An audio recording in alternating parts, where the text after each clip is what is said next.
Muy buenos días, honorables miembros del Presidium, personal docente, estudiantes y asistentes en general. La Universidad Nacional Autónoma de México, la Facultad de Estudios Superiores Iztacala, a través de la carrera de Psicología, les da la más cordial bienvenida al primer encuentro de proyectos de investigación en Psicología 2022. Preside este evento la doctora María del Coro Arizmendi Arriaga, directora de la Facultad de Estudios Superiores Iztacala. Le acompañan en Presidium el doctor Ignacio Peñalosa Castro, secretario general académico de esta facultad, y la doctora Ana Elena del Bosque Fuentes, jefa de la carrera de Psicología de la FES Iztacala. Iniciamos con las palabras de la doctora Ana Elena del Bosque Fuentes. Muchas gracias. Buen día, doctora Coro, doctor Peñalosa, doctor Mario Rueda. Buenos días, profesoras, profesores, estudiantes. A nombre de la carrera de Psicología, del Comité de Apoyo a la Carrera y del Comité Organizador, les damos la más cordial bienvenida a este primer encuentro de proyectos de investigación en Psicología 2022, que se llevará a cabo a partir del día de hoy y hasta el viernes 20 de mayo, Día del Psicólogo. Bueno, pues este primer encuentro tiene como objetivo generar un espacio de difusión e intercambio de los proyectos de investigación que realizan los profesores, las profesoras de la carrera de Psicología y también acercar a la comunidad estudiantil para que puedan conocer las características teóricas y metodológicas de los proyectos. En este sentido, pues esperamos que sea un espacio que nos permita compartir con todos y con todas quienes hacemos investigación en la carrera de Psicología y que desde que hemos sido formados en la carrera de Psicología aquí en Iztacala, pues la investigación ha sido una actividad que nos ha caracterizado. Entonces creo que será un buen momento para poder conocer, reconocer también el trabajo que los investigadores, profesores de la carrera llevan a cabo. Y que bueno, pues también tenemos aquí la conferencia magistral con el doctor Mario Rueda, que también será seguramente un espacio para poder conocer, para poder interactuar con él y comentar acerca de cómo ve también esta parte de la investigación en la psicología. Como ustedes pueden ver en el programa de este primer encuentro que tendremos, pues van a participar también profesores e investigadores de la carrera que tienen pues ya un reconocimiento en la investigación y que también dará pauta para que los alumnos, a las alumnas puedan acercarse a los profesores, a las profesoras, integrarse también a alguno de los proyectos de investigación y bueno, pues ¿por qué no también hacer su proceso de titulación a través de este proyecto de investigación? Creo que será un espacio que nos permita enriquecer también la formación de nuestros estudiantes y bueno, pues aprovechar estos 3 días para poder llevar a cabo esta interacción entre todos. Muchísimas gracias y sean bienvenidos. Agradecemos su intervención, doctora del Bosque. Muchísimas gracias. A continuación, le pedimos al doctor Ignacio Peñalosa Castro, secretario general académico, nos dirija unas palabras. Muchas gracias, muy buenos días a todos, distinguida doctora Coro, distinguido doctor Mario Rueda, distinguida Ana Elena del Bosque, compañeros que nos acompañan en el Presidium. Es un gusto el observar que por primera ocasión la carrera de Psicología y los psicólogos de esta facultad identifican como una necesidad el poder presentar los resultados de sus investigaciones, de sus líneas de trabajo, en el ánimo de cumplir esta función de la universidad, que es extender en la mayor dimensión posible los beneficios de la cultura y especialmente enfocados a que los estudiantes de Psicología de Iztacala puedan identificar entre las diferentes líneas opciones para poderse incorporar, ya sea como una opción para que se titulen o bien como una opción para continuar hacia estudios de posgrado. De esta manera agradezco mucho el esfuerzo, es muy nutrido el número de trabajos que observo en el programa, son labores que inician cerca de las, no sé si 9 o 10 de la mañana y concluyen hacia las 7 de la tarde, de tal forma que sí es un esfuerzo grande que se agradece y espero que se puedan recoger muchos beneficios de esta actividad. Muchas felicidades. Muchas gracias, doctor Peñalosa, por su intervención. A continuación, solicitamos a la doctora María del Coro Arizmendi nos deje un mensaje para inaugurar este evento. Buenos días a todos y a todas en este Presidium y en este primer encuentro de proyectos de investigación en psicología. Me da mucho gusto estar aquí, me da mucho gusto que se hayan reunido para hacer una labor tan importante como platicar acerca de lo que se hace en investigación en psicología en la FES Iztacala, con los estudiantes, con gente que nos acompaña, como el doctor Mario Rueda. Muchas gracias por sus participaciones y les pido que aprovechen mucho el tiempo que tienen. Tienen 3 días en donde veo en el programa que tienen diferentes actividades, desde mesas redondas, mesas de discusión, pláticas magistrales. Yo creo que es un encuentro muy variado, que agrupa a muchos de los ámbitos en los que se hace investigación en psicología en la FES, y me da mucho gusto que podamos comenzar con esto que podría llegar a ser una tradición en la FES Iztacala, el encuentro de proyectos de investigación en psicología. Sin más que decirles, solamente les doy la bienvenida y declaro inaugurado este encuentro. Por mi raza, hablar al espíritu. Gracias. Muchas gracias, doctora Arizmendi, por acompañarnos y por esta inauguración. De esta manera, damos por concluida esta ceremonia de inauguración. Honorables miembros del Presidium, les damos las gracias por su asistencia y a todos los presentes les hacemos una cordial invitación para que continúen en línea, ya que en breve iniciaremos con la conferencia magistral a cargo del doctor Mario Rueda Beltrán.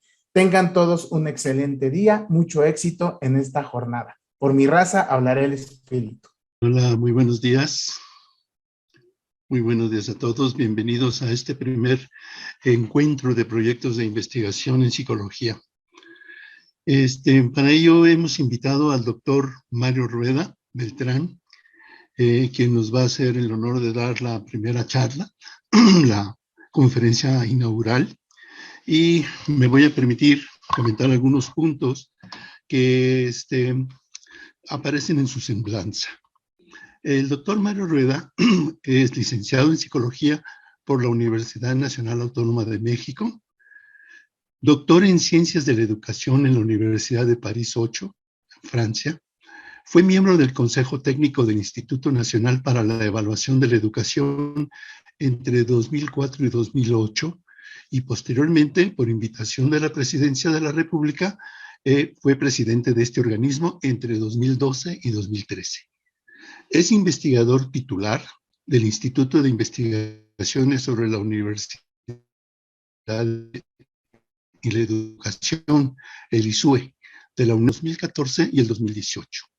Es miembro de la Academia Mexicana de Ciencias e investigador nacional SNI, nivel 3. Ha sido director y miembro de comités de distintas revistas especializadas en educación e investigación educativa, y ha participado en la promoción y desarrollo de la investigación educativa en México desde el Consejo Mexicano de Investigación Educativa, el COMIE, en donde se ha desempeñado como presidente del 2004, 2005 y entre otros pues ha tenido diversos cargos directivos. Ha participado como ponente invitado en numerosos foros académicos nacionales e internacionales.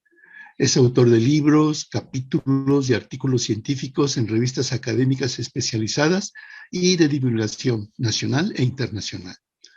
Sus líneas de investigación se centran en el análisis de las prácticas y condiciones institucionales para el desarrollo de la docencia, políticas educativas, actores y gestión de la educación y estudio de modelos y prácticas de evaluación de la docencia en instituciones de educación superior. Eso es más o menos la semblanza del doctor Mario Rueda, quien fuera pionero en la organización y fundación inicial de la FES Iztacala, y pues por ello, por otras y por las razones antes mencionadas, es todo un honor tenerlo aquí entre nosotros. Muchas gracias, Mario, por hacernos el honor de dar esta primera conferencia inaugural. Sí, no, al contrario, pues muchísimas gracias por la oportunidad de compartir algunos minutos con ustedes en este marco de un coloquio de investigación de estudiantes de psicología, lo cual me parece que hace honor a toda una tradición de la presencia de la investigación en la formación de los futuros psicólogos, ¿no? Creo que eso es un punto clave y que se ha mantenido a lo largo de los años por lo que estoy viendo. Entonces, bueno, encantado de compartir con ustedes.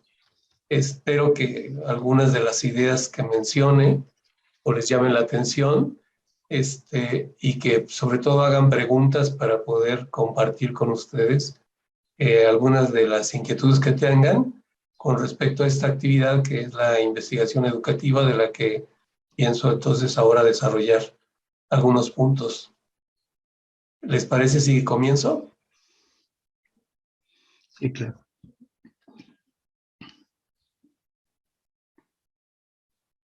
Ahí está.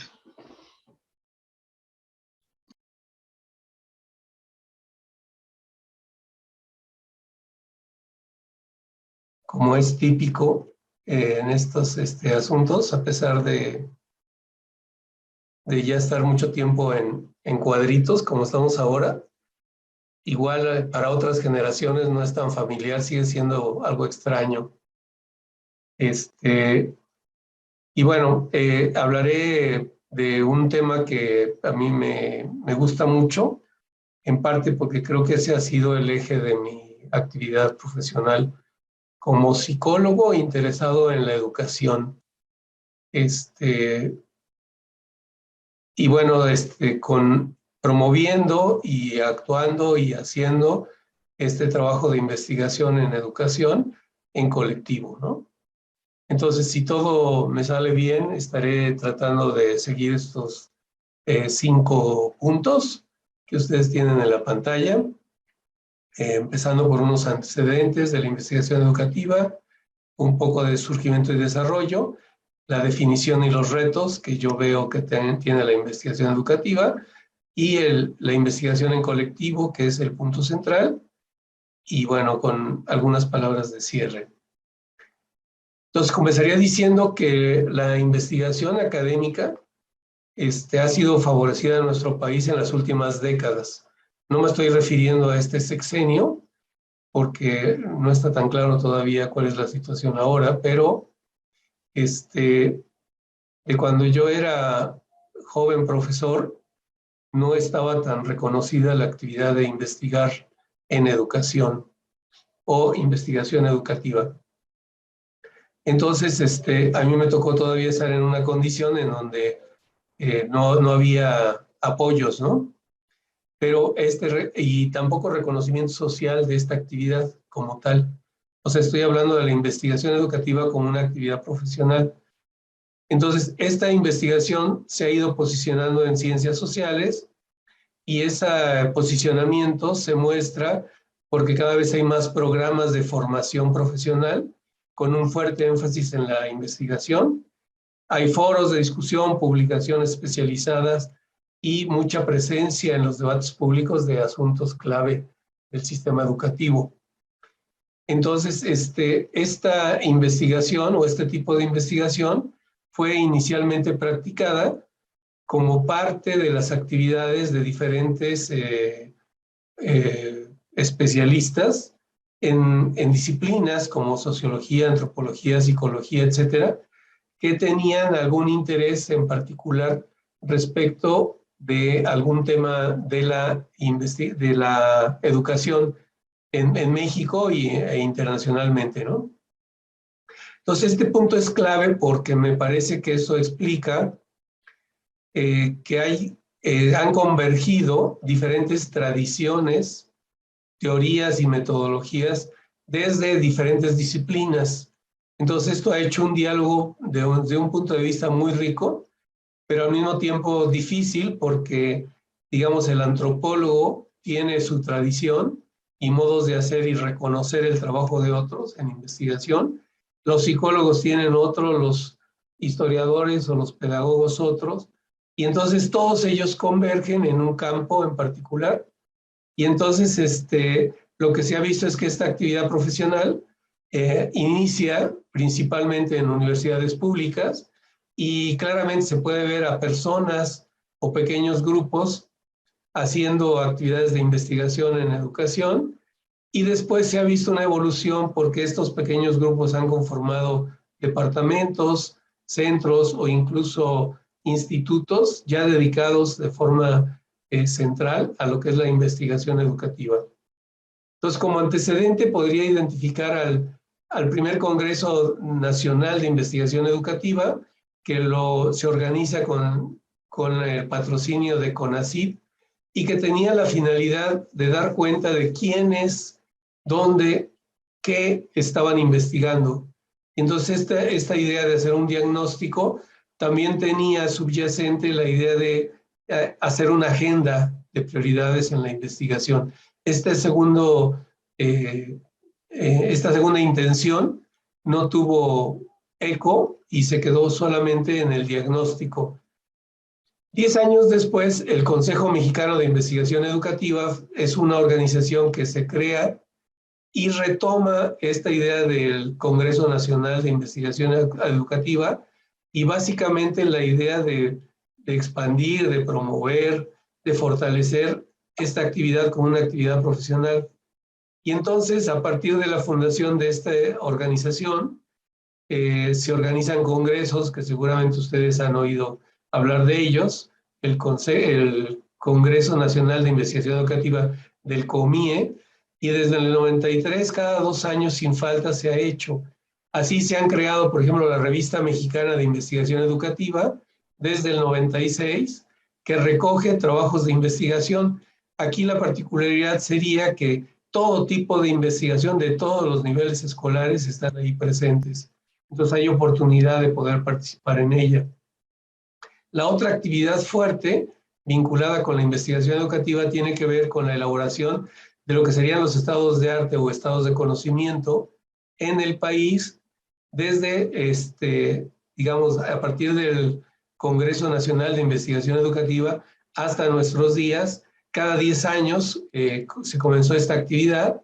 En el 2002 fue el primer estado del conocimiento de la investigación y hasta la fecha se está elaborando el estado del conocimiento pues más reciente, ¿no? Que seguramente estará a la luz en el 23 o finales del 22. Estos estados de conocimiento son muy importantes porque tienen la memoria del quehacer en términos de la investigación educativa, y para quienes se quieren incorporar a esta actividad, pues tienen ahí la posibilidad de conocer quién es, qué y cómo han hecho investigación en todo el país, ¿no? Creo que hay que reconocer que esta actividad siempre ha sido a nivel nacional. Ahora, el hecho de que haya habido un crecimiento, un desarrollo de la investigación educativa, entendida como se encuentra ahí en la definición, es decir, como una actividad sistemática con orientación desde distintas tradiciones teóricas y metodológicas que describe, explica, predice, interpreta y atiende los fenómenos educativos, ¿no? Cada una de estas palabras lo que hace es identificar los propósitos de la investigación. En este caso, descubrir leyes en el marco de una teoría específica, o elaborar orientaciones para favorecer el aprendizaje, desarrollo de teorías vigentes o de alternativas en términos de los temas que se estudian, profundizar en el conocimiento de una situación particular, evidencias, obtener evidencias, ahondar en su análisis e interpretación y orientar la acción de los principales actores del hecho educativo. Y una gran cantidad de temas que ni siquiera menciono porque ustedes pueden encontrar ahí una diversidad de intereses que han sido objetos de estudios de investigación. Ahora, independientemente del desarrollo de esta actividad, es una actividad que todavía requiere la participación de personas que contribuyan, por un lado, a fortalecer y ampliar los programas de formación, que si bien ya hay algunos en la República, podría todavía fundarse o crearse otros. O sea, formaciones que tienen que ver especialmente con la actividad de ser investigador educativo. Adecuación de los objetos estudiados a los intereses de distintos usuarios. O sea, aquí es muy interesante que a veces la investigación pierde un poco el rumbo porque solo está pensando en el diálogo con sus pares, o sea, el diálogo con los otros investigadores, cuando también pueden ser usuarios de los resultados de la investigación, padres de familia, directivos, los maestros, los propios estudiantes. Aunque ya hay cada vez más medios de difusión, podría decir que están los tradicionales, o sea, revistas. También hay otros electrónicos como revistas electrónicas o incluso medios de difusión de noticias del medio educativo y trabajos de investigación, conocimientos sobre políticas, etcétera. Es decir, ya se ha diversificado bastante, pero creo que por los cambios a nivel tecnológico que hay, todavía hay más posibilidades de seguir mostrando iniciativas y creando iniciativas para la difusión. Algo que también es muy relevante es esta vinculación de temas prioritarios del sector educativo y también el diálogo con agencias de financiamiento. Es decir, es muy importante tener claridad respecto al tema que yo investigo y conocer y estar muy pendiente de cuáles son las agencias en donde puedo obtener financiamiento para tener desarrollo en mis proyectos, ¿no? Entonces aquí les comparto una forma de hacer investigación que obviamente hay una variedad de estilos y todos legítimos. Aquí menciono de forma individual, con acento en la teoría o en el trabajo empírico o incluso en el trabajo de gabinete. O sea, hay quien prefiere hacer ese tipo de investigación y qué bueno que haya personas que estén en eso. También el hecho, como decía, que los orígenes sean multidisciplinarios, esta variedad de paradigmas permite seleccionar el más adecuado para el tema de mi interés como investigador, para ver cuáles son las mejores condiciones para el estudio de ese tema y también las preferencias personales. O sea, hay paradigmas que nos ofrecen distintas estrategias que yo puedo ir comparando o contrastando con mis propias características personales y ver cuáles de esas características de uno y otro son compatibles o pueden dejarme en una situación mucho más cómoda para hacer el trabajo, ¿no? O sea, la otra posibilidad, que es la que quiero compartir, es el trabajo en colaboración con otros colegas y con formación de colectivos. Aquí el punto es que estos colectivos giran en torno a compartir el tema de interés. Entonces, esto me parece que estimula el desarrollo de proyectos en colaboración a partir de compartir este interés temático y la disposición de hacerlo en grupo. Creo que es importante reconocer que ya el hecho de juntarnos, los que estamos compartiendo un interés, ya de por sí es algo sumamente relevante, importante para seguir alentando este interés y sobre todo para ir viendo cómo otros están haciendo o están abordando estos temas, ¿no? Creo que el argumento que tengo como primero es que es más interesante y divertido hacerlo así, se avanza rápidamente en el conocimiento del tema, porque como cada quien está desarrollando algún aspecto, alguna perspectiva o una forma de hacerlo, al conjunto pues siempre va a ser mucho más valioso, nos va a dar como más información sobre el tema en particular de interés. Ahora, para que esto ocurra, es muy importante que todos contribuyan, o sea, los que están conformados como colectivo, a crear un ambiente de confianza. Diría no solamente de confianza, sino de camaradería y colaboración que permita los intercambios. O sea, si no se encuentra uno a gusto, si no puede uno manifestar sus dudas o sus necesidades de apoyo, es muy difícil que este colectivo progrese. Entonces, cuando hay esta confianza y estas actitudes, los intercambios nos van a llevar a lugares inimaginados en términos de desarrollar una línea de investigación, ¿no? Un aspecto clave para reunir a estas personas es pues identificar e invitar a personas que ya estén o quisieran involucrarse en el tema. Creo que este punto de compartir el interés por el tema es clave para todo lo que siga después, ¿no? Y esto lo digo porque paradójicamente a veces desarrollar investigación educativa en colectivo en las propias instituciones resulta como más difícil. ¿Por qué? Pues porque ya los que participan en una institución, ya todo el mundo está como muy ubicado, cada quien tiene temas muy variados, y entonces si no coincido con el interés de los otros en el tema, convocar a los otros a que se sumen a mi tema siempre va a ser como poco natural, digamos, ¿no? Y aparte que se complica por otros motivos, por la dinámica particular de la organización, si hay elecciones o decisión de quién dirige, o la distribución de recursos, etcétera, se crean situaciones como difíciles de gestionar desde el colectivo, ¿no? Ahora, una vez que está constituido el grupo, y aquí no me estoy refiriendo a multitudes, pueden ser 2, 3, 4, 5, es decir, puede ser un pequeño grupo que se reúne convocado por el tema, pero que colectivamente elaboran una agenda, y una agenda de actividades que tienen que ser tareas muy concretas. Por ejemplo, el hecho de que cada quien presente su propio proyecto a los demás y que tenga la oportunidad de escuchar opiniones de los demás, sugerencias de los demás para mejorar el proyecto, etcétera, ¿no? También ese grupo puede tener como una tarea en concreto, ponerse como tarea revisar la literatura más cercana, o este grupo como grupo participar en foros, como puede ser un congreso o un coloquio, ¿no? O organizar publicaciones, por ejemplo, juntando el trabajo de cada uno, puede ser un número temático, una revista o un libro, ¿no?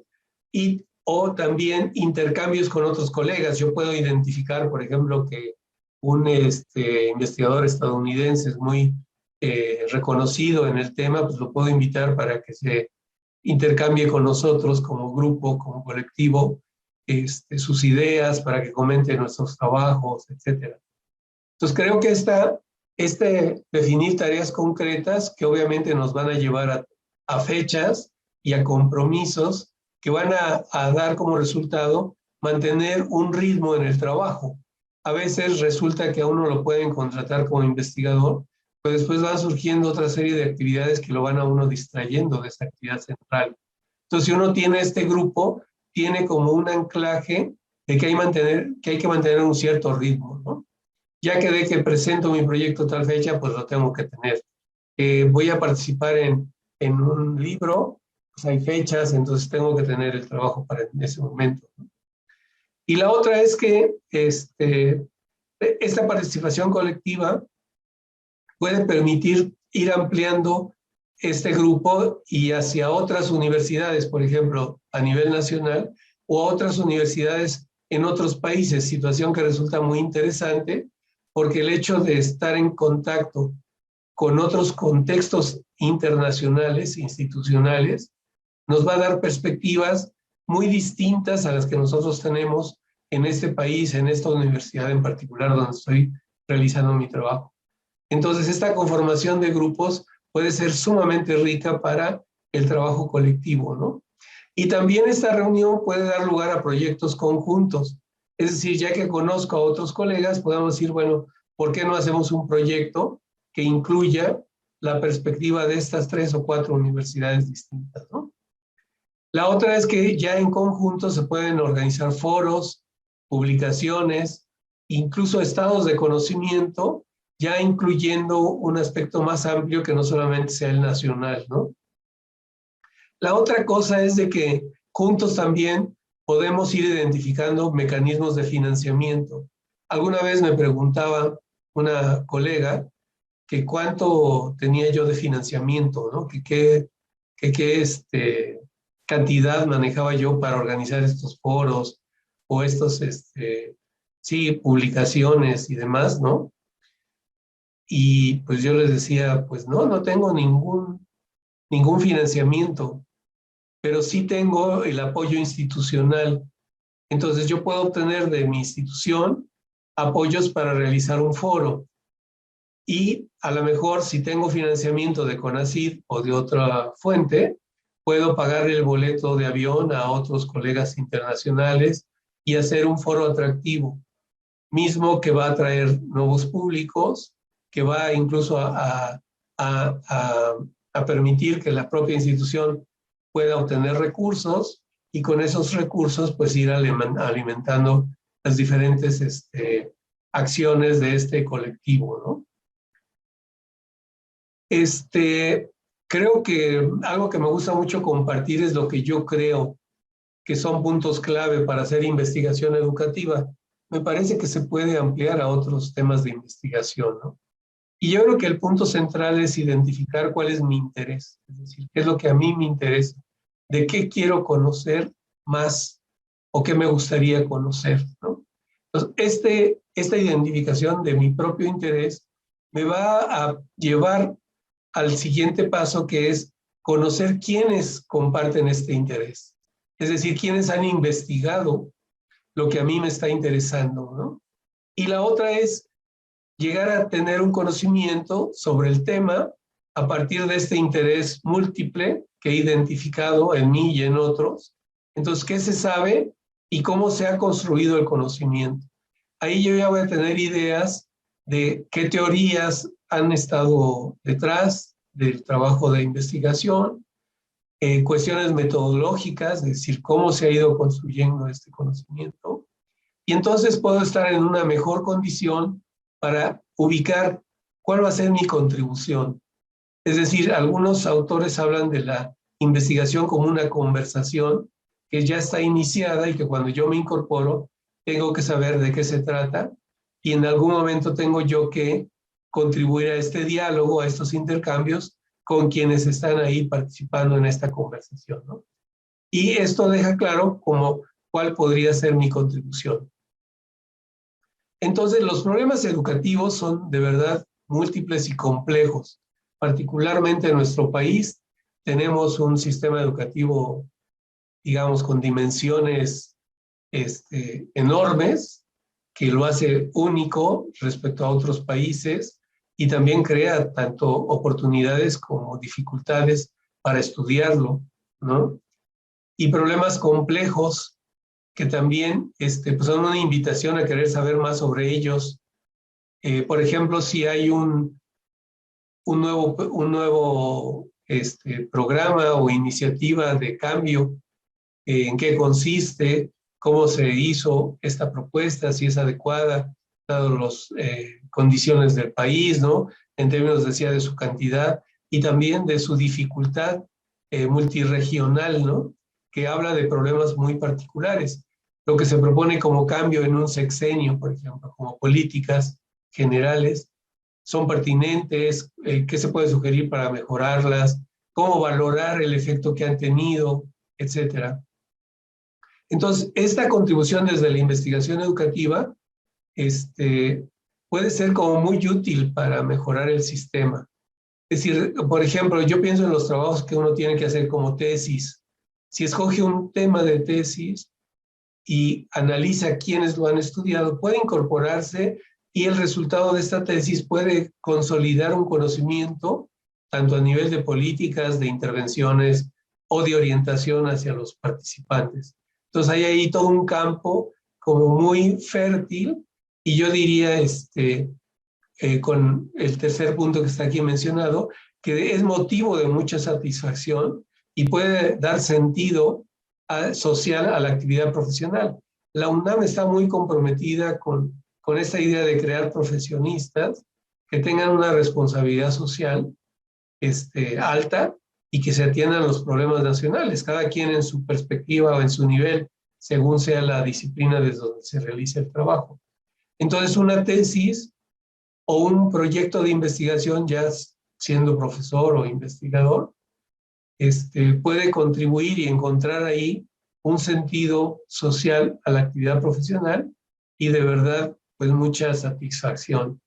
En un contexto de un taller, Nótese que no estoy citando a un connotado investigador educativo, pero fue un taller en el que me tocó ver que un grupo de estudiantes de cine tenían enfrente a Guillermo del Toro, que yo espero que todo el mundo conozca, ¿no? Y si no, pues es uno de los cineastas más connotados de México, ¿no? Todos los estudiantes de cine le preguntaban, oye, Guillermo, ¿qué hay que hacer para ser como tú, no? Básicamente, estoy simplificando la pregunta, pero era eso lo que estaba. Y la que me pareció extraordinaria, la respuesta de él, está aquí escrita, ¿no? Haz lo que te guste hacer y hazte acompañar de quienes te animen a hacerlo. Esto como un tip clave de alguien pues sumamente exitoso. Entonces, bueno, hasta aquí dejo mi presentación.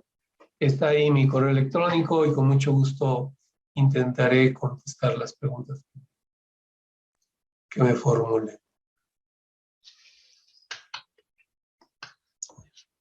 Muy bien, Mario, muchísimas gracias por tu presentación, excelente.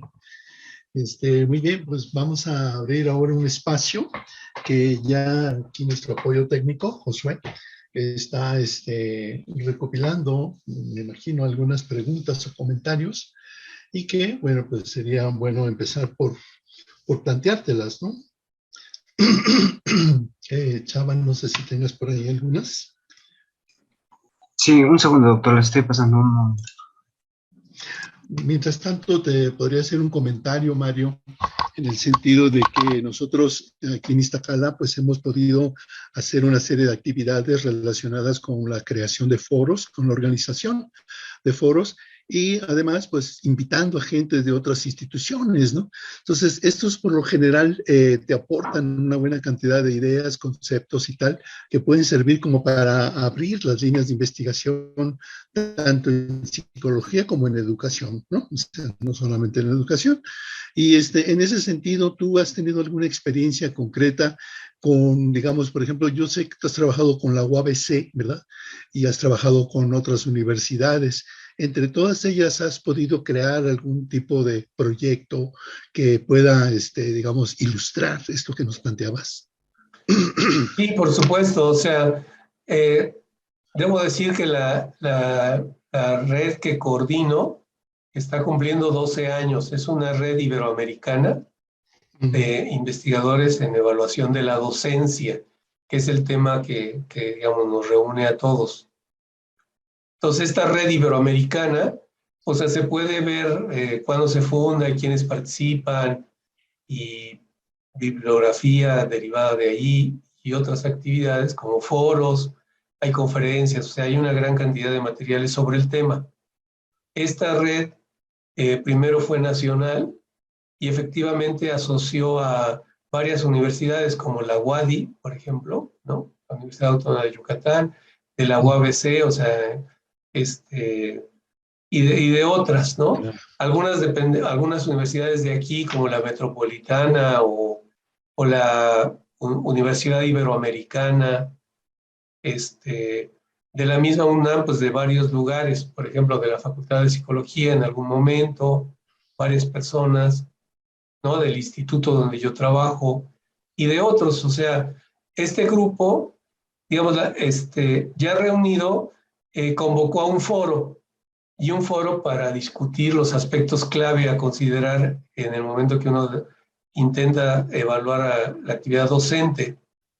Entonces invitamos a investigadores de distintos países, o sea, de Venezuela, de Colombia, de España, ¿no? De la Universidad de Valencia, de Argentina, y nos invitamos a este foro, pero lo organizamos como foro taller. Entonces, después del foro que fue público, donde cada quien presentó un panorama de cómo se hacía la evaluación docente en cada país, lo cual fue muy interesante. Nos juntamos en un taller y trabajamos el documento sobre los aspectos clave, como decía hace un momento, y pues ahí intensamente discutimos y logramos sacar un documento que fue como de mucho consenso, en donde coincidíamos Entonces tenías gentes de muy diferentes países con muy diferentes experiencias coincidiendo en compartir con otros qué es lo que hay que considerar antes de meterte a evaluar al docente, ¿no? Entonces eso dio motivo a un artículo que está en Perfiles Educativos, pero también ahí salió la idea, ¿por qué no hacemos una red iberoamericana? Entonces fue una idea que salió ahí ya del grupo. Entonces creo que eso ejemplifica muy bien que una vez que haces un grupo y hay muy buen ambiente, ¿hacia dónde va el grupo? O sea, yo nunca había imaginado crear una red iberoamericana, ¿no? O sea, yo no la creé, sino fue una idea del grupo y después me dijeron que yo la coordinara y bueno, la he coordinado a lo largo de 10 años y de 10 años para acá somos 3 los coordinadores. Está una persona de Colombia, otra de España y yo coordinando al grupo y el grupo, digamos, somos como más de 100. Regularmente hacemos coloquios pequeños, como de 30 gentes, para tener mucha oportunidad de intercambio, pero después los resultados de eso los publicamos y puedes encontrar publicaciones en España. Los coloquios se han hecho en Argentina, en Valencia, ya dije Argentina, Valencia, en Baja California, en México. Es decir, como hay un espíritu de colaboración, ¿quién puede organizar? Y pues vamos para allá, ¿no? Ahora, cada quien paga sus gastos, entonces eso hace que no sea alguien asuma el gasto total, ¿no? Entonces, más bien es de alentar la colaboración. Y de ahí han salido proyectos. Por ejemplo, yo coordino uno que es el desarrollo de las condiciones de la docencia en las universidades y lo estamos haciendo ahora en Valencia, Colombia, Argentina, o sea, en Buenos Aires y en México, ¿no? En Yucatán y en Baja California. Creo que hay que decir que al principio, una persona que no tiene nada que ver con Iberoamérica, pero que es una excelente persona, que es Robert Stake, que seguramente ustedes han oído mencionar. Él es de los pioneros en hablar de la investigación por estudios de caso, ¿no? Tiene un modelo respondente de evaluación docente. Es una persona que está en Illinois, ya mayor, digamos, ¿no? Pero con una disposición realmente enorme, entonces él forma parte de la red y ha formado parte desde siempre. Y eso pues nos ha, digamos, permitido, por ejemplo, en algún momento tener acceso a Scriven o a otros autores de cuestiones así de evaluación, muy, muy reconocidos, pero que permiten como una reunión como más amigable, más en corto, para tener más intercambios, ¿no? Entonces, pues creo que lo mejor que puedo hacer es decir iisue.uabc.mx y ahí van a encontrar información, ¿no? Ok, muy bien, muy bien. Gracias, Mario. Aquí hay una pregunta que plantea que si te quieren hacer, dice, abordar un tema de interés a ser investigado puede entonces realizarse desde diferentes paradigmas. ¿Cómo puede ser eso? A ver, la primera parte no te escuché bien. Sí, dice, abordar un tema de interés a ser investigado puede entonces realizarse desde diferentes paradigmas. ¿Cómo se puede hacer? Sí, claro. O sea, yo estoy refiriéndome a la investigación educativa en particular, porque creo que es un caso mucho, bueno, no mucho, o sea, es igualmente compartido con otras disciplinas, con la misma psicología, ¿no? Es decir, uno encuentra que en una disciplina sí hay la posibilidad de paradigmas, entendidos estos como un conjunto de teorías o aspectos teóricos, un conjunto de metodologías o formas de hacer, ¿no? Incluso hasta de preferencias temáticas. Entonces, si yo tengo un tema de interés, puedo acercarme a los otros que han investigado, identificar cuál paradigma se acopla mejor a mi interés de conocimiento, ¿no? cuál paradigma se acopla más a incluso mi estilo de hacer o mi forma de ser.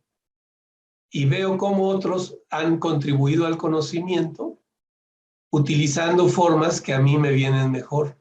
Por dar un ejemplo, quizás uno estudió un tema con entrevistas directas, ¿no? A directivos y a maestros y no sé.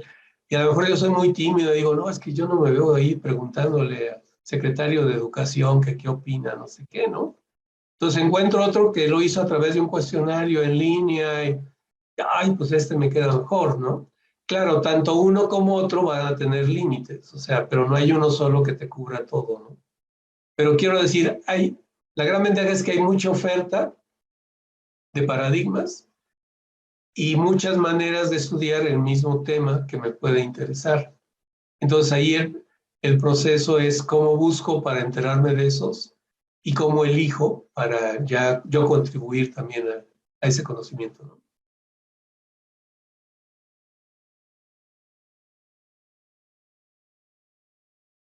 Tu micrófono, Miguel, perdón. Sí, perdona, gracias. Te digo, Mario, que aquí hay otras preguntas que vienen del Face y voy a continuar haciéndotelas. Primero, una que es cortita y se enlaza con la siguiente, como la quieras tú responder, ¿no? Y dice, doctor Mario, hay investigadores en educación en todos los estados de la República Mexicana. Y luego sigue, bueno, es otra. Dice, usted que ha sido testigo de la evolución de la investigación educativa, ¿cómo ha sido la evolución de esta línea? Como jóvenes investigadores, pregunta, ¿cómo podemos acercarnos a los investigadores importantes en investigación educativa? ¿Tiene usted redes sociales donde exponga sus trabajos? Son varias preguntas en una, Mario. Sí, se me fue la primera.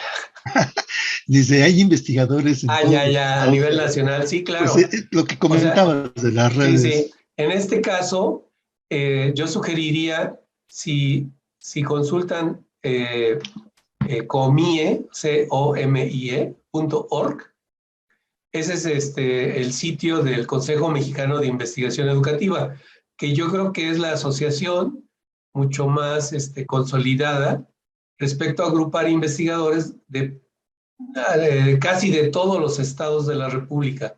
Creo que hay uno por ahí que no hay miembros, pero hay en todos los estados. Digamos que yo empecé a trabajar en esta organización cuando estaba muy centralizada la investigación educativa en el área metropolitana, particularmente en las universidades, o sea, en la UAM, en la UNAM. O sea, solamente ahí y uno que otro en alguno de los estados. Entonces, a lo largo de estos años sí he visto cómo han participado cada vez más miembros en esta organización de todos los estados de la República, incluso organizando foros regionales de investigación educativa. Entonces, sí ha habido un desarrollo, digamos, muy fuerte comparado con el principio, pero todavía muy menor comparado con las dimensiones de nuestro país, ¿no? Y de las necesidades. O sea, yo creo que ahí, esta organización cabría decir que es altruista, o sea, los socios pagamos cuota, pero las actividades que se hacen ahí son todas gratuitas. Entonces, generalmente, ubicas ahí a muchas personas que tienen una buena disposición para apoyar estudiantes, para contestar invitaciones, para dar información. Entonces, es muy amplio el panorama. Por eso creo que el punto clave es si yo ya tengo mi tema de interés. Si ya lo tengo, entonces sí puedo ir a buscar a quién, pues a los que están en eso, ¿no? Es decir, como una forma de ir incorporándose a este ámbito, ¿no? La otra cosa es que efectivamente, como decía en la charla, son cada vez más las instancias que apoyan económicamente investigación, organizaciones, asociaciones. Entonces, a veces puedo encontrarme con una que financia justamente eso que me interesa. Entonces, eso me puede dar una condición para poder hacer una actividad con mucho más amplitud, ¿no? con mayor envergadura. Es decir, un estudio que quisiera hacer en la zona metropolitana lo puedo hacer a nivel nacional, ¿no? Porque tengo recursos para hacerlo. Y creo que sí ya contesté, ¿no? ¿O no? No sé yo, Mike. Sí, ya otra vez, perdón. La otra cuestión es sobre las redes sociales, en donde expongas tu trabajo. No tengo redes sociales, o sea, ahora sí que soy old fashion, ¿no? Apenas puedo con el correo electrónico, pero sí está la página y ahí van a encontrar tanto en el COMIE como en la RIED, van a encontrar enlaces a conferencias, a foros. El COMIE, por ejemplo, cada 2 años abre una convocatoria y está abierta a todo el mundo. Es decir, hay algo que es muy interesante del COMIE ya desde hace varios años. En cada Congreso Nacional hay un foro especial para estudiantes de doctorado. Todos los estudiantes de doctorado presentan ahí sus trabajos, ¿no? Ahora, más o menos se reúnen unas 2,000 personas en los congresos estos nacionales. Y, bueno, sí hay dictamen, por ejemplo, ¿no? Okay. Porque hay muchas solicitudes. Entonces, pues me pueden rechazar la ponencia, ¿no? Ocurre, pues, pero no hay que desalentarse. Es decir, una vez el único premio nacional de investigación educativa en el país, Pablo Latapí, le rechazaron una ponencia, ¿no? En uno de los congresos. O sea, lo cual quiere decir que pues también lo de las dictaminaciones pues, es muy relativo, ¿no? Puede haber errores o gente que tiene una actitud diferente a la hora de dictaminar o muy sesgada, pero pues van miles de personas.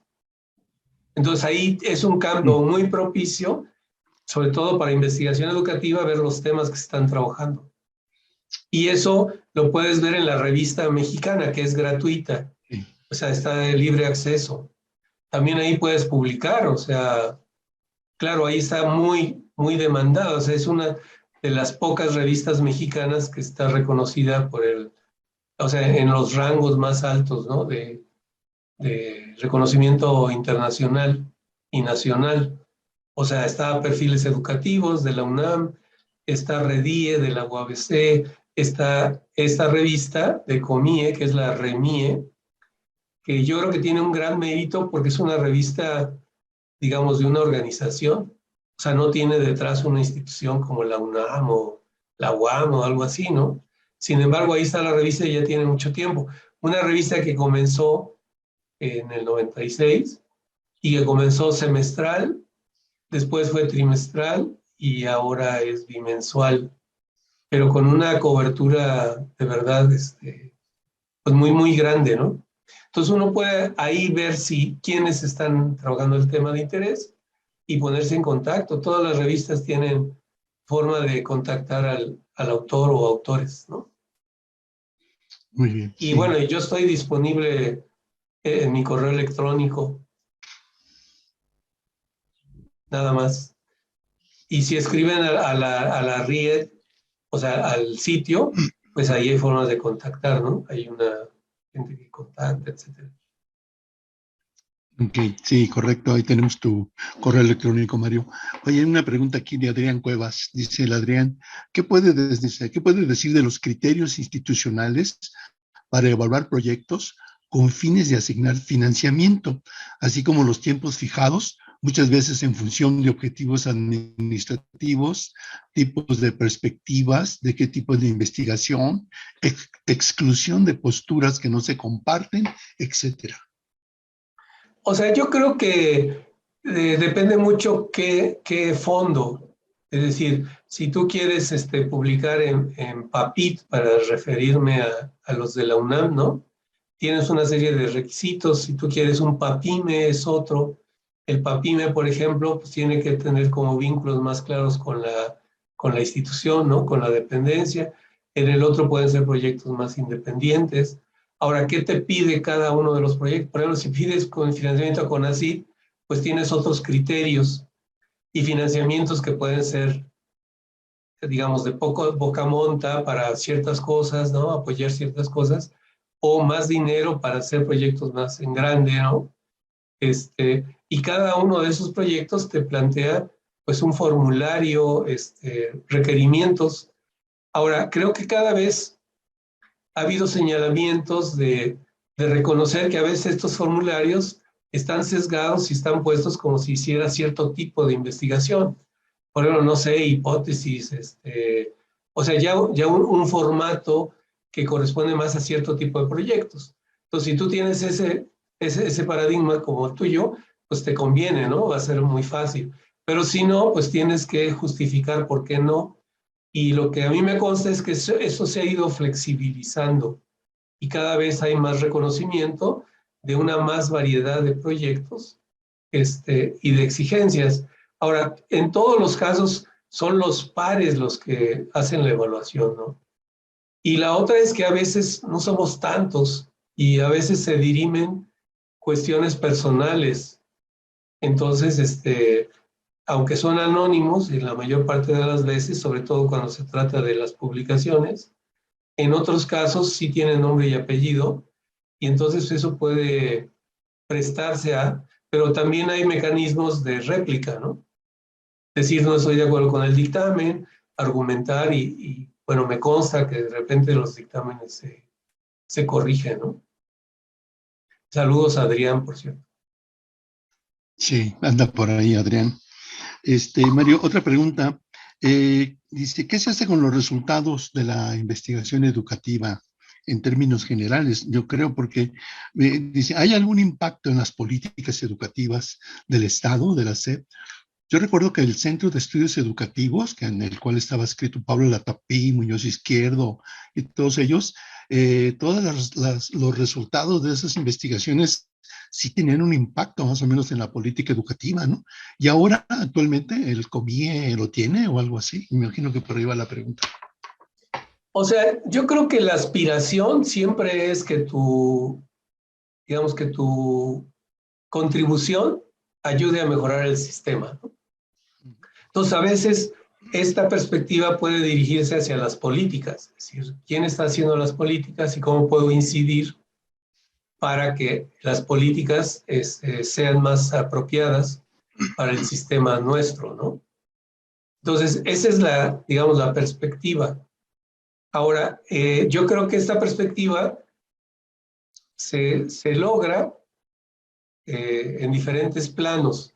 O sea, hay veces que la misma SEP paga estudios, como era el caso de los estudios que se hacían en el Centro de Estudios Educativos. La SEP pagaba esos estudios, por ejemplo, para hacer diagnósticos regionales de, no sé, abandono escolar o qué sé yo, ¿no? Y como la SEP era lo que los pagaba, pues, digamos, era más natural que los retomara para que se manifestaran en las políticas, ¿no? A veces esto no está tan directo. En el Consejo Mexicano de Investigación Educativa también de repente puede haber solicitudes de ciertos trabajos para desarrollar políticas, ¿no? O para valorar, por ejemplo, se aplicó un programa de enseñanza de la lectoescritura con tales características, queremos ver si fue efectivo o no fue efectivo. Pues a veces se abren convocatorias para concurso. Por ejemplo, el INE tenía una bolsa especial para hacer investigación y habría concursos, es decir, hay este tema, hay esta cantidad y hay estos tiempos. Y bueno, la gente concursaba y había un comité y decía quién sí y quién no, y se hacían eso. Digamos que ahí la investigación está como mucho más claramente vinculada con la actividad dentro de la Secretaría de Educación o del sistema educativo, ¿no? Ahora, yo creo que hay otro nivel. Por ejemplo, tú puedes escribir un artículo sobre competencias, por ejemplo, cómo evaluar competencias docentes. Entonces, esto lo publicas en una revista y después tienes evidencias de que esta revista fue consultada ¿por quién? ¿Por el secretario de Educación? No, por los que están encargados de proponer cosas, es decir, los que están en segundos y terceros niveles.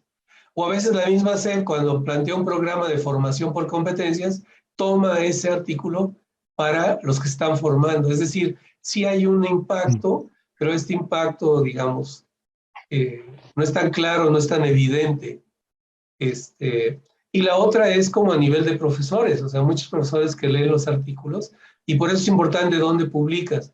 Por ejemplo, si hay una revista que claramente está dirigida a maestros, y estos maestros tienen acceso a esta revista, pues lo más interesante es que publiques ahí porque vas a tener el diálogo directo con quienes están queriendo o cubrir una necesidad a partir de las ideas que tú les propongas, ¿no? O de la información que tú propongas. Entonces creo que sí hay la intención. También creo que ha habido mucha discusión y la idea de tomar cierta distancia, es decir, que hagas investigación, no es garantía de que automáticamente afectas la realidad, ¿no? La realidad es mucho más compleja.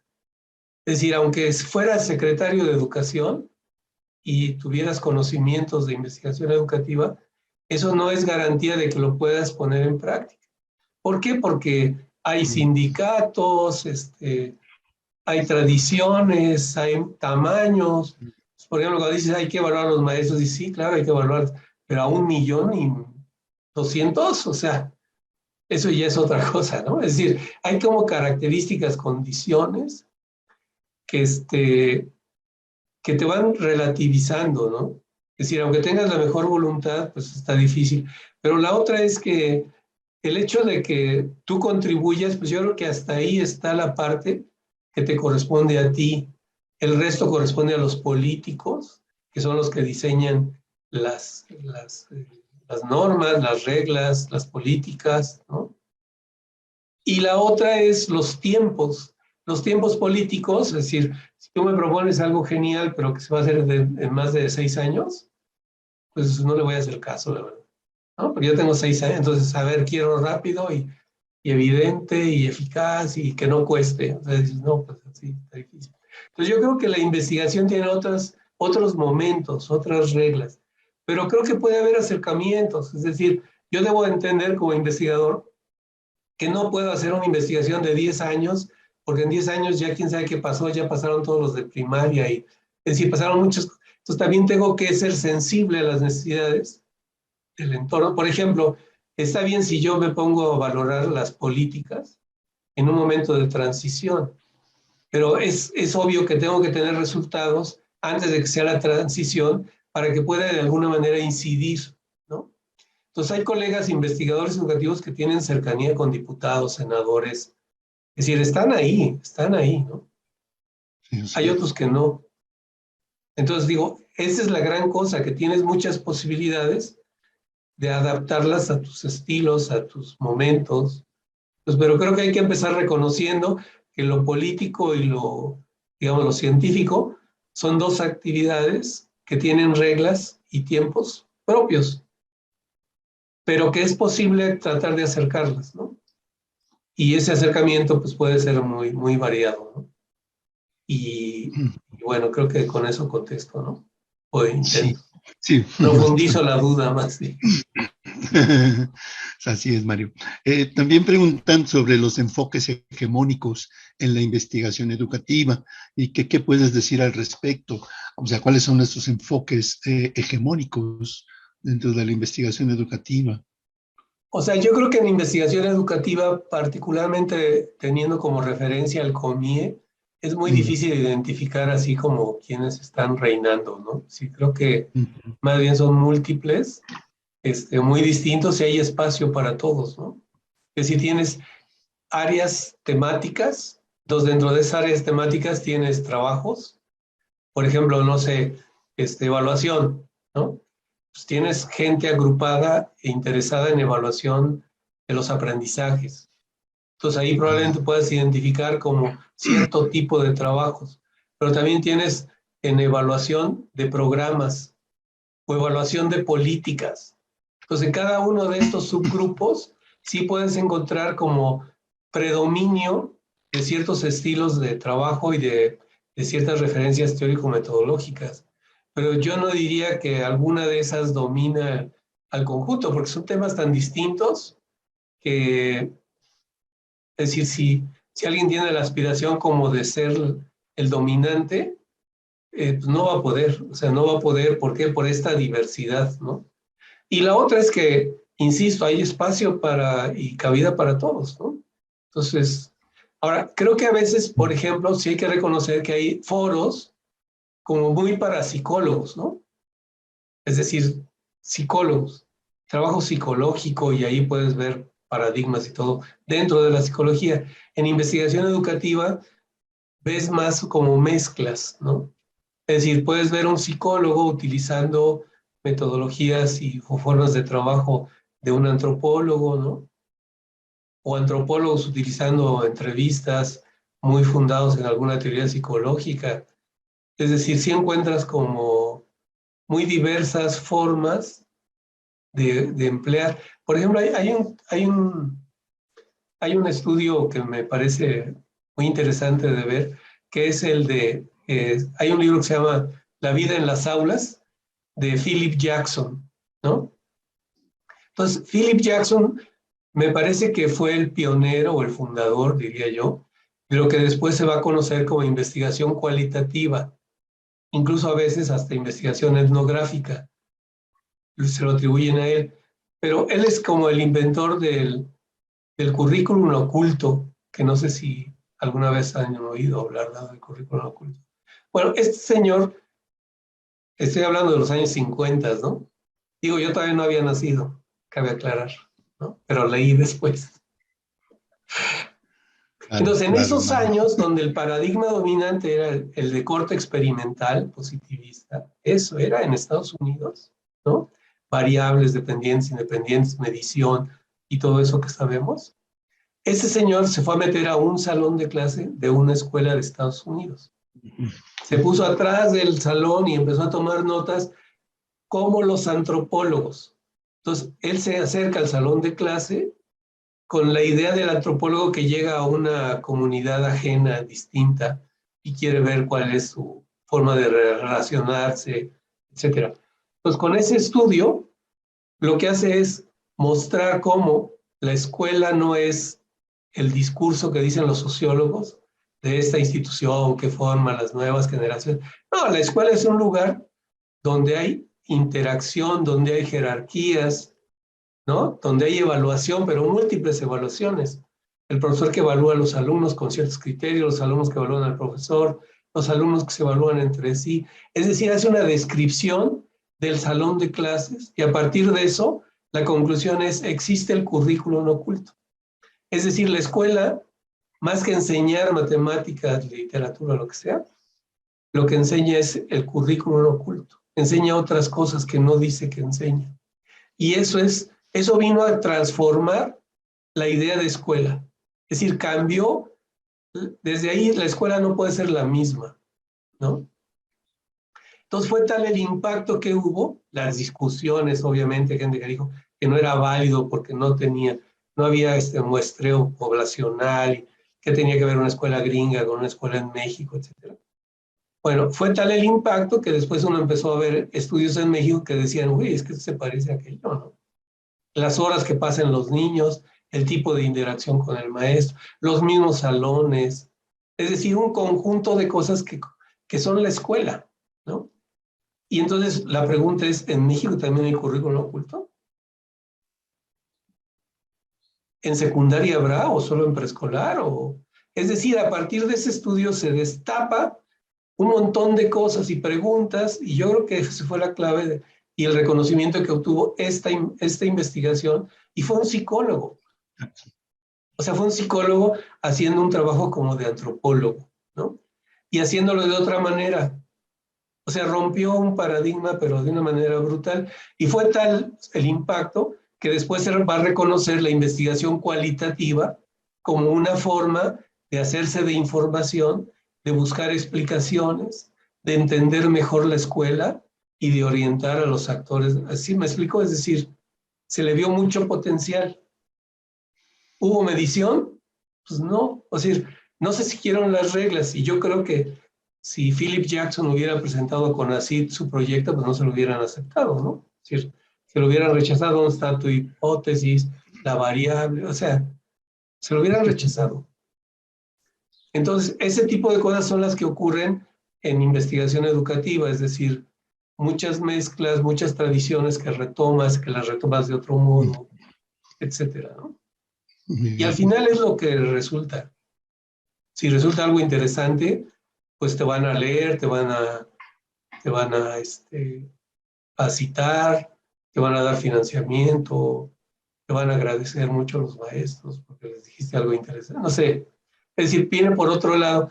Y lo curioso de la generalización de este estudio fue esa, que siendo una sola escuela, después al hacerlo en otras, y al leer uno va reconociendo su escuela, ¿no? La mía, cuando yo era niño y fui, ¿no? Entonces ahí como que la generalización está en el lector. Y esto se han hecho estudios de cualitativo y de etnográfico en todas partes del mundo, ¿no? Y retoman mucho de lo que este señor hizo, la manera de hacerlo. Me extendí mucho, ¿verdad? No, está muy bien. Muchas gracias, Mario. Esto me da idea de la investigación biográfico-narrativa, ¿no? Porque cuando uno recuerda cosas, en realidad recuerda sobre lo que uno ha vivido, ¿no? Pero aquí hay otra pregunta de Josué. Dice, doctor Mario, ¿cómo han logrado coordinar la investigación con sociólogos, antropólogos, etcétera? Si es que has trabajado así, de ese modo. Así pregunta Josué. Sí, o sea, la invitación no es disciplinaria. Es decir, no invitas al sociólogo y a no sé quién. Es decir, como reconociendo su especialización y viendo su colaboración. A lo mejor encuentras algún trabajo que fue hecho así, pero en general más bien tú lo que puedes ver es a una bióloga haciendo un estudio en educación de corte antropológico, ¿no? Es decir, retoma. O retomar, por ejemplo, de ya metidos en lo cualitativo, a una socióloga que es conocida como etnógrafa, ¿no? Como sería el caso de Margaret Lecomte. Es decir, no hay como la idea de mantener a cada uno en su especialización, sino retomar los saberes y aplicarlos para el propio interés, ¿no? No sé si fui claro en la respuesta. Lo que yo he visto es por ahí, ¿no? Y claro, hay dificultad. Claro que hay dificultad, por ejemplo, cuando te dictaminan, puede haber como preferencias que tienen su raíz en estas preferencias paradigmáticas de la disciplina de origen. Pero bueno, pues la interacción ha hecho que vayamos aprendiendo unos de otros y mecanismos para poder replicar, ¿no? Y argumentar y por lo tanto dejar o abrir el espacio para que eso sea reconocido como legítimo. Entonces sí hay dificultades. Por ejemplo, la evaluación, tanto en proyectos como en ediciones, pues tiene que ver con la evaluación ciega, ¿no? De el que evalúa y el de que es evaluado como condición. Y la otra de pares en el sentido de que sepa de qué estás hablando, ¿no? El que evalúa al evaluado, ¿no? Es decir, que haya paridad respecto a... Pero bueno, esto es imperfecto y se cruzan ahí otras cosas, ¿no? Que bueno, pues hay que estar atento y sobre todo crear condiciones para que pueda uno responder ante algunas irregularidades. Por ejemplo, no sé, rechazar un trabajo porque no corresponde a mi paradigma o al paradigma que yo creo que es el único, pues sería un dictamen erróneo, ¿no? Pero por eso tienes otro que lo va a ver desde otro ángulo y que si no coincide, entonces vas a invitar a un tercero para que dirima las diferencias. Esas son las formas. ¿Que eso resuelve? Pues sí y no, sí, digamos, teóricamente sí resuelve. Ahora en la práctica, pues se cruzan ahí con intereses de quién es y de qué institución. Si estudia mi propio tema y soy un poco celoso de mi tema, a lo mejor le meto el pie. Es decir, hay ahí naturaleza humana que cruza y pues eso va a estar ahí siempre presente, ¿no? Ahora sí hay condiciones que tratan de identificar eso y de no favorecerlo, ¿no? Muy bien. Mario, hay una última pregunta, pero también aquí hay saludos de Pati Covarrubias. Dice, muchos saludos para Mario y los panelistas. Excelentes tips para los que quieran iniciarse en la investigación. Muchos saludos. Muchas Mario, gracias. Igualmente un abrazo a Pati Covarrubias. Sí. Mario, aquí hay un comentario y una pregunta. Dice, el tema de las políticas educativas es importante en la investigación. ¿Qué recomienda para incluirlas en la formación de psicólogos que estén interesados en el ámbito de la educación? O sea, digamos, en principio yo diría, pues claro que es recomendable, o sea, pero no solamente políticas, sino muchas otras cosas, ¿no? Creo que más bien habría que enfatizar como en esta estrategia de saber buscar, saber reconocer tus propios intereses y la búsqueda. Digo, yo creo que ahora la tecnología ha evolucionado tanto, o sea, que entonces facilita muchísimo, ¿no?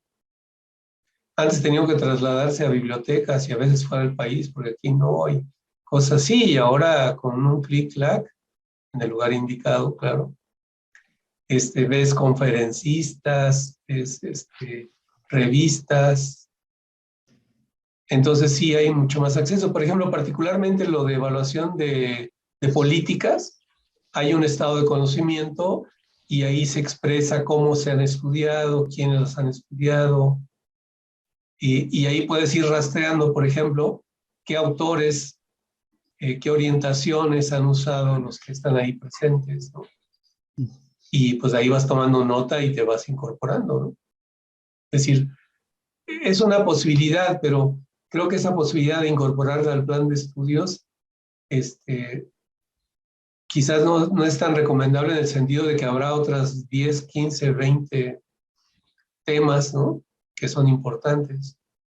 Lectoescritura, enseñanza de las matemáticas, no sé, o sea, y como meter de cada uno también sería como muy difícil, ¿no?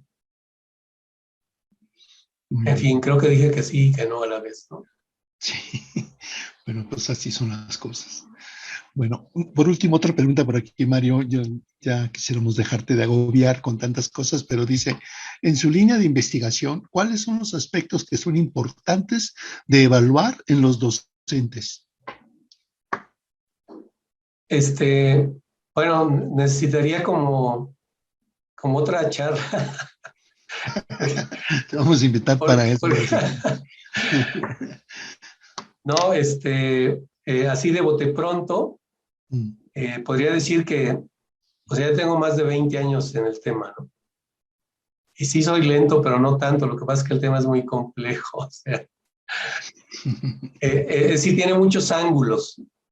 El primero de ellos diría, por ejemplo, cuando tú evalúas investigación, más o menos hay consenso respecto a qué fijarse para evaluar a un investigador o una investigación, ¿no? Por ejemplo, pues, quién lo cita, quién lo financia, dónde se publica, cuántas personas ha formado, si cuántos pertenecen a su línea de investigación. Es decir, hay como criterios que todo el mundo dice, sí, claro, ¿no? Ahora, cuando dices docencia, voy a evaluar la docencia. Evaluar la docencia implica tener un modelo de ser docente.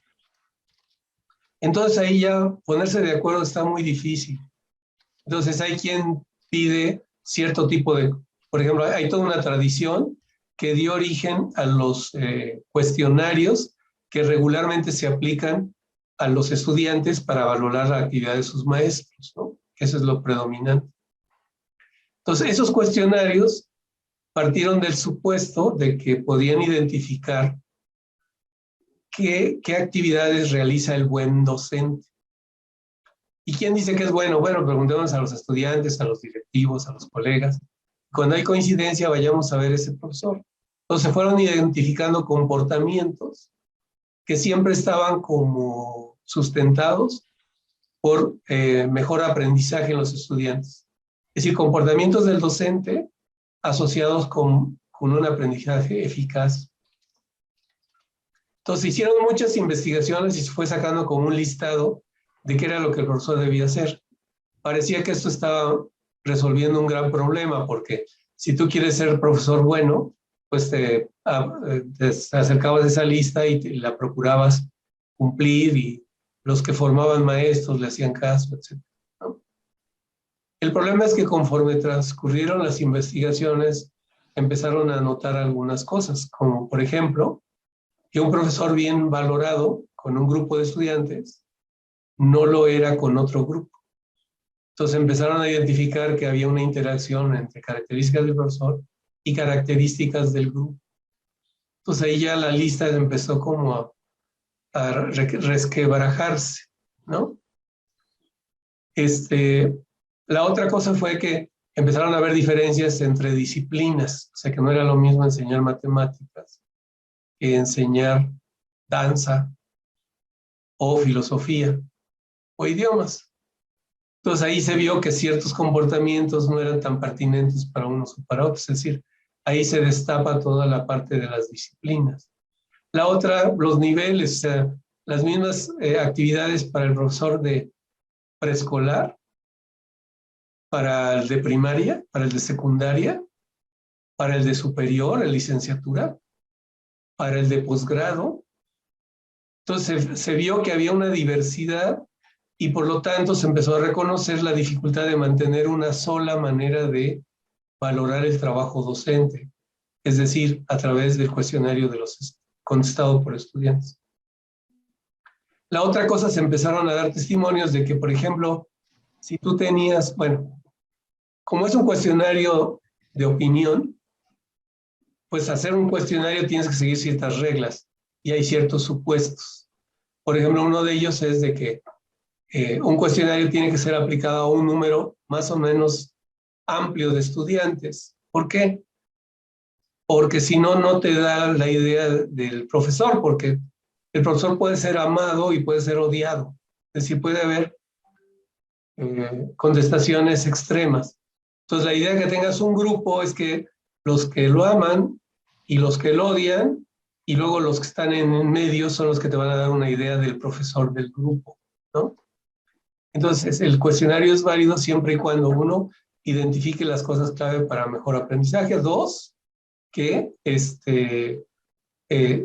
haya sido bien construido este cuestionario. Y entonces ahí es donde se nota pues mucho más los límites del cuestionario.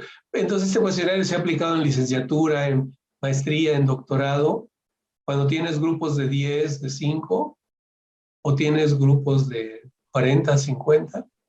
Entonces ahí, por ejemplo, el anonimato, para que los estudiantes contesten, digamos, honestamente, que es el supuesto, pues ya no se aplica. Si tú tienes 5 estudiantes en posgrado, sí vas a saber quién te calificó qué, ¿no? O sea, ya se pierde el sentido. Entonces ha habido como un desarrollo de pasar de los cuestionarios a diversidad de formas. Entonces se han sondeado y se han estudiado portafolios docentes, ¿no? Como otra posibilidad. Se ha sondeado la autoevaluación, la evaluación entre pares, la evaluación del profesor que viene a visitarte y hace observaciones en una lista de cotejo o algo parecido. Es decir, muchas maneras, y bueno, cada una de estas maneras con sus límites y posibilidades, ¿no? Por ejemplo, el cuestionario, tienes una cantidad enorme de trabajos que han probado los sesgos del cuestionario. Por ejemplo, si es hombre al que es evaluado, si es mujer, si es de materias obligatorias o si es de materias optativas. Es decir, una gran cantidad de cosas. A pesar de todos los problemas que se han señalado, el cuestionario sigue siendo lo más utilizado. Yo creo que en gran medida, pues porque es bastante práctico, ¿no? Imagínate que tienes que evaluar a 30,000 profesores cada semestre. Ahora sí se hace una tarea imposible, ¿no? Si lo haces por portafolios, por ejemplo. Y la otra cosa es que la manera que se ha hecho aquí en el país ha sido asociándolo a compensaciones económicas.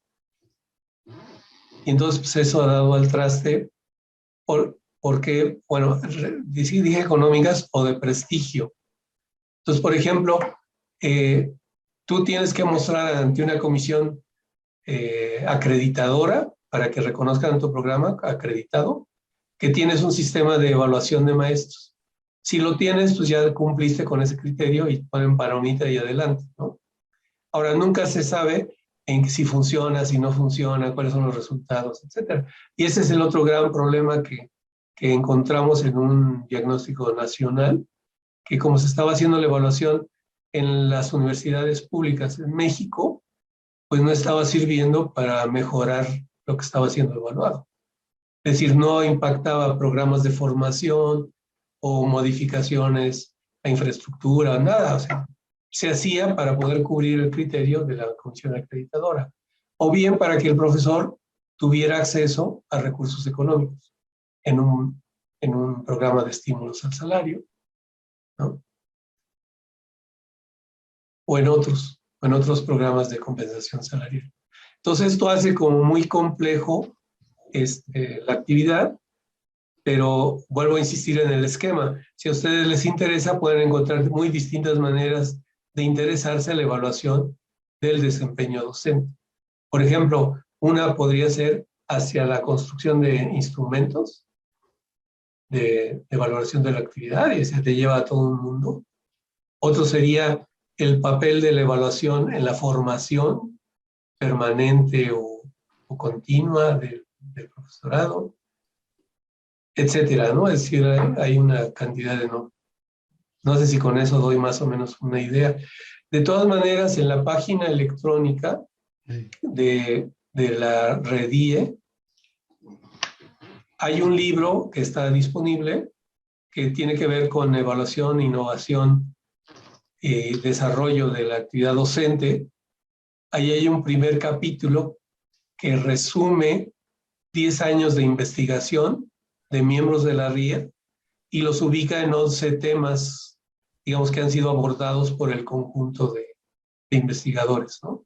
Entonces, esa lectura, que es de un capítulo nada más, sí les puede dar un panorama mucho más sistemático y organizado que el que yo ahora les pude haber nada más como mencionado, ¿no? Muy bien, muy bien. Pues creo que ya no hay más preguntas, Mario. No sé si de parte de los asistentes tengan alguna pregunta. Creo que Carmen Yolanda Guevara que te quiere preguntar algo. Adelante, Yolanda. Hola, buenos días. Más que preguntar, realmente quiero expresarle a Mario el enorme gusto que me da verlo aquí, escucharlo aquí en un foro de Iztacala. Aparte, creo que, bueno, siempre que lo escucho, me encanta lo que dice, la forma en que lo dice tan clara. Muchas gracias, Mario. Ha sido un gustazo verte y escucharte. Gracias. No, al contrario, también verte, Yolanda, que hace muchos años que no teníamos oportunidad. De verdad agradecido que me hayan invitado, o sea, con mucho gusto, si puedo, encantadísimo. No me olvido de mis raíces, nunca, jamás. Uh-huh. Me trae muy gratos recuerdos, o sea, creo que fue un momento de mucho aprendizaje para todos los que iniciamos el programa. Y bueno, ya no los he seguido de cerca, ¿no? O sea, ya no me da la vida para estar en tantas cosas. Entonces, pues ni modo, naturalmente se va uno alejando. Pero cada vez que haya un buen pretexto, encantadísimo, con mucho gusto. Muchas gracias. Claro que sí, Mario, te vamos a invitar cada rato, aprovechando tu experiencia, tu amplia experiencia. Pues muy bien, pues si ya no hay más puntos que quieran abordar, pues no nos resta más que agradecerle al doctor Mario Rueda su conferencia, su charla tan amable, tan dispuesta y compartiendo con todos nosotros esa enorme experiencia que tiene Mario, ¿no? Entonces, pues muchas gracias, Mario, otra vez, y esperamos que nos aceptes otra invitación próximamente, ¿no? En el próximo segundo encuentro de proyectos. Seguro que sí, que sean muchos más. Gracias, Mario. Doctor, muchísimas gracias por su participación, gracias por estar aquí Bueno, pues vamos a continuar con la primera mesa. A las 12 está programada, entonces vamos a hacer una pequeña pausa y bueno, pues ya empezaremos a las 12 nuevamente. Gracias. Bravo, Mario.